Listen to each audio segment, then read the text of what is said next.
His early life and transformation phase.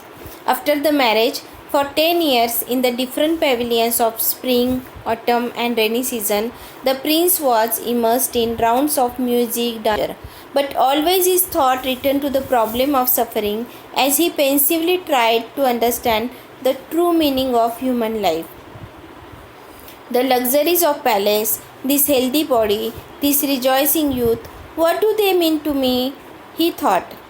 Some day we may be sick, we shall become aged. From death there is no escape.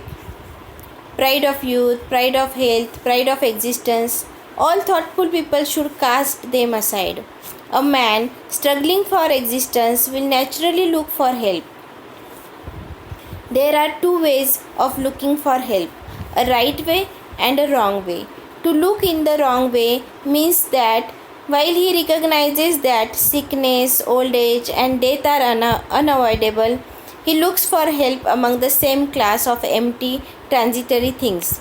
To look in the right way means that he recognizes the true nature of sickness, old age, and death, and looks for help in that which transcends all human sufferings. In this palace, life of pleasures, I seem to be looking for help in the wrong way. Thus, the mental struggle went on in the mind of the prince until his 29th year, when his only child Rahula was born. This seemed to bring things to a climax, for he then decided to leave his palace home and seek the solution of his mental unrest in the homeless life of mendicant. This plan he carried out one night, leaving the castle with only his charioteer Chandaka and riding on his favorite horse, the snow white Kantaka. But his mental troubles did not end, and many devils tempted him, saying, "It would be better for you to return to the castle and seek some other solution. Then the whole world would be yours." But he was able to silence these devils' voices with the realization that nothing worldly could ever satisfy him. So he shaved his head and turned his mendicant steps towards the south, carrying a begging bowl in his hand. The prince first visited the hermit Bhagava and watched his ascetic practices. Then he went to Arda Kalama and Udraka Ramaputra to learn their methods of attainment.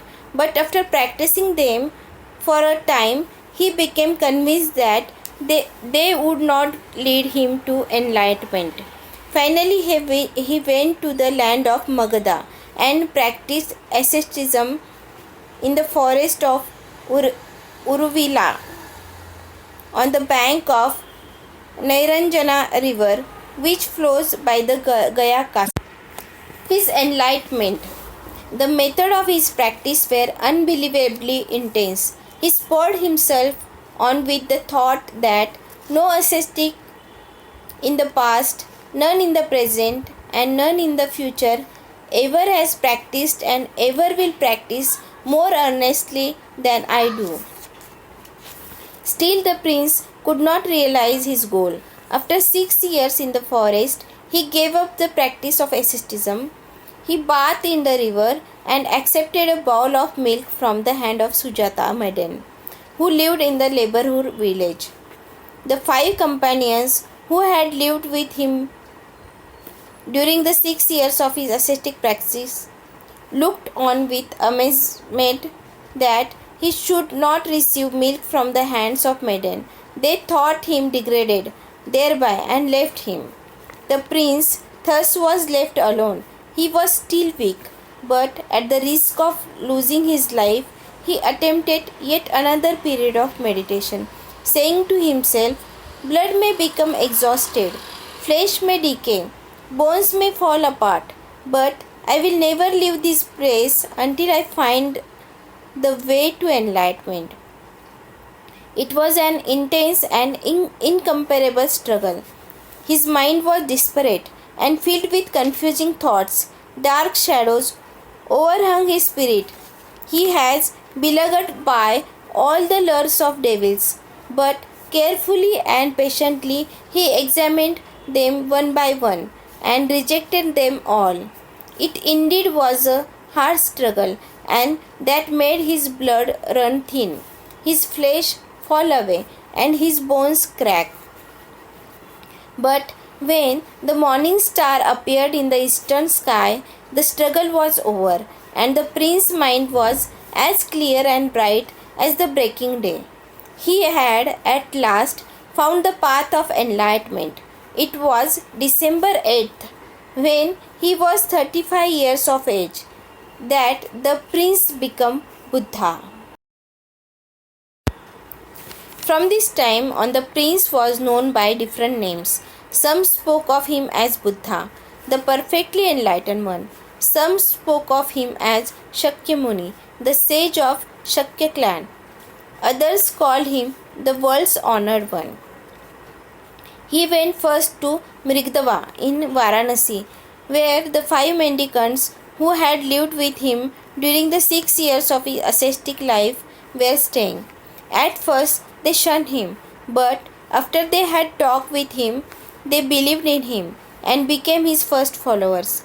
Then he went to the Rajagriha castle and won over King Bimbisara, who had always been his friend.